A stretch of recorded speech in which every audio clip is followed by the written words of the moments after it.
嘿，小伙伴们，准备好探索土耳其的政治首都安卡拉了吗？虽然它没有伊斯坦布尔那么多海滩和夜生活，但它可是土耳其的文化和历史重镇哦。首先，打卡安卡拉城堡绝对不容错过。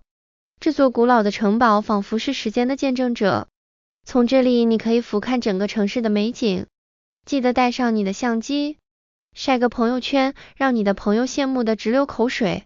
接下来，赶紧去阿塔图尔克陵墓拜访一下现代土耳其的奠基人。这个宏伟的建筑不仅是土耳其历史的心脏，也是大气的象征。站在这里，你会感受到一股从未有过的历史厚重感。别忘了品尝安卡拉的美食，尤其是当地的烤肉串和鹰嘴豆泥，让你的味蕾在浓郁的香气中跳舞吧。总之，安卡拉绝对是一个让你大开眼界的地方，赶快来体验。